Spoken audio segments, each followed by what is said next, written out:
Hello, it's Ollie here. We're going to look at Oklahoma State versus Oklahoma.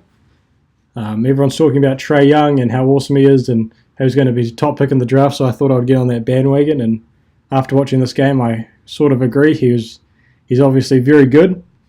He averages, at the time of recording this, 29 points per game and 10 assists per game. And what makes him so good, because everyone talks about how good at three-pointers he is, and we'll get to that, but even just in this game, he only made one three-pointer, and he still scored 27 points. Most of his damage came from assists, which he had 10 of. So there's going to be a lot of Trae Young in this video, but we'll also look at Oklahoma State. First, we're going to look at some stats. This is my output window from SportsCode. If you want a copy of this, just send me an email, which is in the description. I'll send you one. So there's also a video on how I made it down there, so check that out if you want.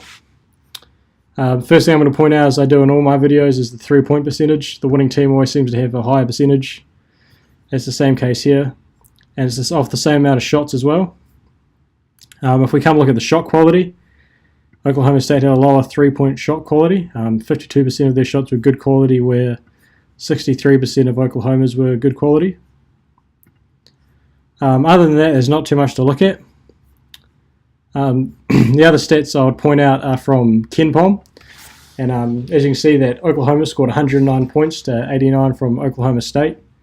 Oklahoma has is the 14th ranked offense in the country, but more importantly, they're third in tempo. So that becomes really evident watching them. They're very quick. Their possessions aren't long, and their second half strategy seems to be tire them out in the first half. So once you get to the second half, they're so buggered that they can't play that much. So I found that very interesting. So now let's look at some video. Now the kind of big emphasis with Oklahoma State is how involved their center is in the high post on offense. He's usually around the top of the key, distributing, handing off, setting screens. He's a big part of their offense in both their first and second units. And we're going to look at how that is, how that works. So this is one of their sets. I don't know what to call it, so I just call it the high-low swap.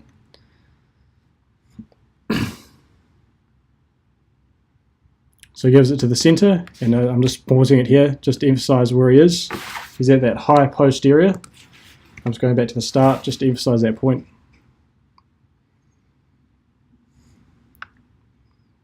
Passes it off. Number 41, Mitchell Solomon, gives it to number 5, where he sinks in the jumper. Sorry, I'll just go back. My organizer glitched. Same play. Give it to the center. This time it's Yakuba Sema, number 35. Really good defense from Oklahoma, which we'll get to soon. They played really well defensively despite the high scoring margin from Oklahoma State. And they force eventually a bad shot. But yeah, that just really emphasizes how big that center role is in Oklahoma State. And we're going to further look into that. Their most common set was this kind of rotating handoff where they will clear out one side of the floor and hand it off to one of their point guards to try and make something happen, either through a jumper or some sort of pick and roll action. Little jump here, so we'll go back to the start.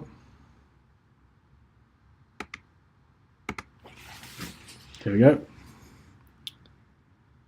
So we're going to play this first one twice just so we can emphasize the point. So see how number 4 here and number 30, they clear out this side of the floor, and that leaves this whole weak side open. So now when number 35 gets it and hands it off to 0, he's got all this space here to work with.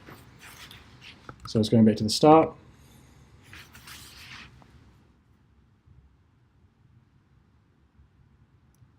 So number 4 and number 30 clear out their side of the floor. Number 35 gets it, and then they give him back to him for a hook. Here's another example of it. Here it's a second movement, but again number 35 Sema is going to get into that high post position, clear the floor at number 30 and number 0, hands it off to number 4 who gets the jumper.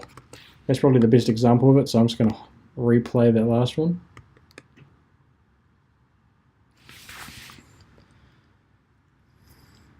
So transition, there's nothing there.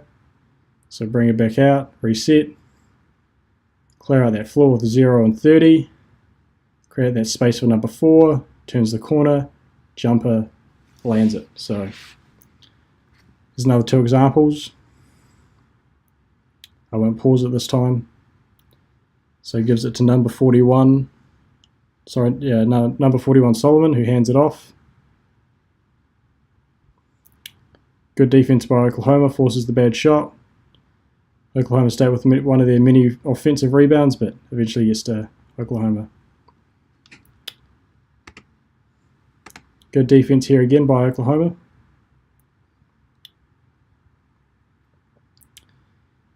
Again, gives it to that center. After the floor's been cleared, the first handoff isn't there, so gives it to number 12, who can't find anything after good D. They do get it in eventually off a very contested shot, so he's playing that last one again. See where the center is, he's in that high post position, number 1 and 0, they clear that side of the floor. Good defense by Oklahoma, getting number 30 off the ball, who's their best player. And they force a contested shot in the low post. And it's an and one as well, so. Oh no, why'd I do that?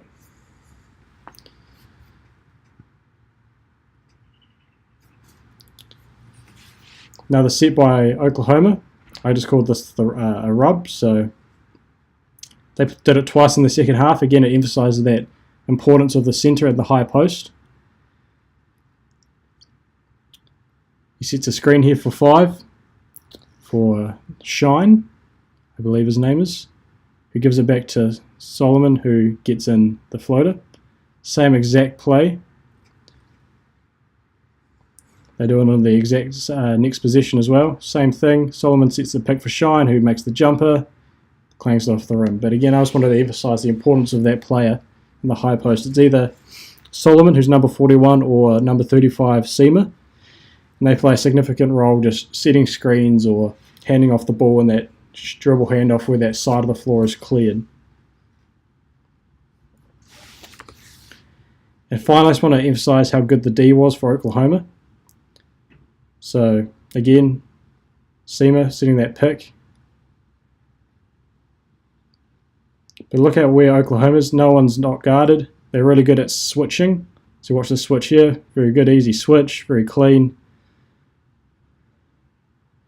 Forces a bad mid-range jumper and they cause a turnover. So really good defense from Oklahoma throughout, even letting 89 points scored. A lot of that was just in transition or near the end of the game, like garbage time, so strong performance on that side of the floor.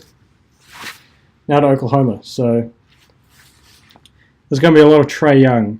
And as I said before, everyone talks about how good he is at three-pointers, but I really want to emphasize how quick he is. He's just really, really quick, and I think that sets up a lot of their offense.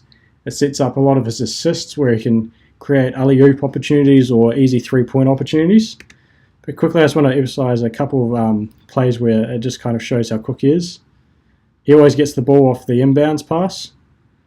So it's a really high screen from number 3 and just runs to the rim and gets an and one. So he always has number 3, Kadeem Latin, or here it's going to be McNeese. Again, just runs to the rim. And to emphasize how important this is, I'm just going to show you 3 consecutive plays at the beginning of the game. So this is one consecutive play after the other. Again, this first one, just him running to the rim. Outruns whoever's marking him and just runs and lays it up. Exact next play. Looks pretty similar. High screen by number 35. Now he's going to run to the rim. Because of what happened last time, there was an easy layup for number 3 Latin. So I'm just going to play that last one again. Because he beats his man so easily, someone has to guard him, and that brings the man forward off number 3 Latin, and also brings the shooter's man off, so he can swing it out for a 3 if he needs to. But this time he's going for the alley-oop. Because he has beaten his man so easily, there's just so much space in between, behind that center for the low post dunk. So that's what he sets up. Easy dunk. Next exact play, the coach is, oh, here's the coach. He's probably saying, you know, God, we need to stop him up the floor. We need to guard 2 people on him. So here they are. They have 2 people on him. Make sure he doesn't get beaten. Trae Young, though, he just, whoop, back to Ladin for an easy dunk. So that was 3 consecutive plays. I'm just playing that last one again, just to show you because I paused it. But whoop, an easy dunk. So that's what his speed does. And here's just some more examples, just one after the other. I won't pause these ones. But like, there's just so many opportunities for him just to dunk it on behind because so many people are concerned about guarding him. Look how far up the floor they're guarding him because he just does that. He just runs right past them and sets up an easy dunk for that time. Who was that? That was number 4 McNeese. Sorry, I paused it. Here's another one. Look how quick he is. Runs. Another dunk for McNeese because he just runs past his defender, causes that center to come up, and someone needs to mark him. Okay, now we're going to get to his 3-pointers. So it is widely said that he's like the next Steph Curry, and when you shoot out from, I've just paused it here, this far, I mean, that's quite a lot of ground to mark if you're Oklahoma State. I mean, this one he misses, but only just, and that's very concerning. So, I mean, I've just put in the one shot he did make, because he did only make 1 3 during the game. But I mean, Oklahoma State is always very concerned about marking him really high up the floor, and that causes opportunities for everyone else. So here, because, I'm sorry, I was going to go back to the start. There you go. Because he's so concerned about marking him so high up the floor, it creates a lot of 4v3 opportunities because he has 2 people marking him. So this thing here, if I just pause, now it's a 4v3. There's 2 people on Trae Young, and there's 1, 2, 3, 4 Oklahoma players, or 1, 2, 3 Oklahoma State players. And that creates a lot of space because they're so concerned with his 3-point shooting. If I just continue it here, open space for Miles, easy 3-point shot.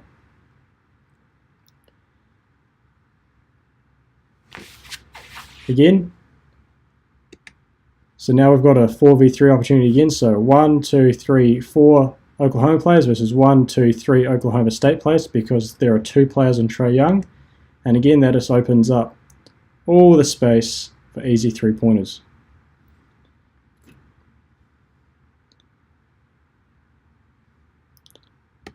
Two players again on Trae Young. So 1, 2, 3, 4 Oklahoma players on 1, 2, 3 Oklahoma State players.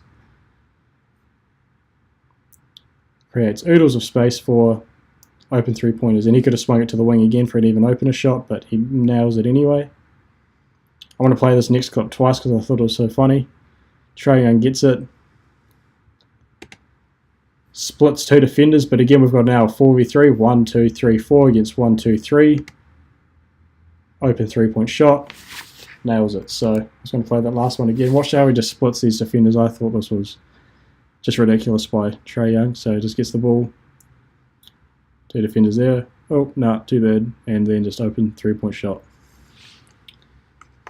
So this last clip is just kind of pointing out how I said before earlier how Oklahoma State just seemed to make Oklahoma State really tired, and then in the end of the second half, or in the second half in general, just make opportunities of those open transition points because they're so concerned about getting back or so concerned about marking Trae Young. So this is after a defensive rebound, and like Oklahoma State, they've got 3 players up the floor. They're just trying to mark Trae Young, but they're too tired to get back, so it just opens up easy opportunities for Oklahoma.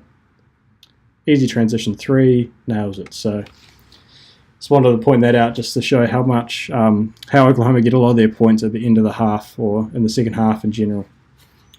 So those are the clips I've got just to summarize over what I've been through. So Oklahoma State use a lot of that high post interaction, dribble handoffs, setting screens, taking the old shot himself. They usually clear the floor to 2 guards to create space for another guard to come around the corner and use that open space on the weak side for an open jumper or a pick and roll action. And the other point from the Oklahoma State attack is how well they were defended by Oklahoma. Whereas on the other side, Oklahoma on their attack, they really make use of Trae Young's speed. He's very quick, and that creates open opportunities in the low post because centers have to come up to guard him. And because of his three-point shooting, it creates a lot of 4-on-3 opportunities, which open up three-point shots all around the perimeter. So, 100 and what was the score? I've already forgotten what the score was. Here it is. 109-89. Big win for Oklahoma. Trae Young, MVP.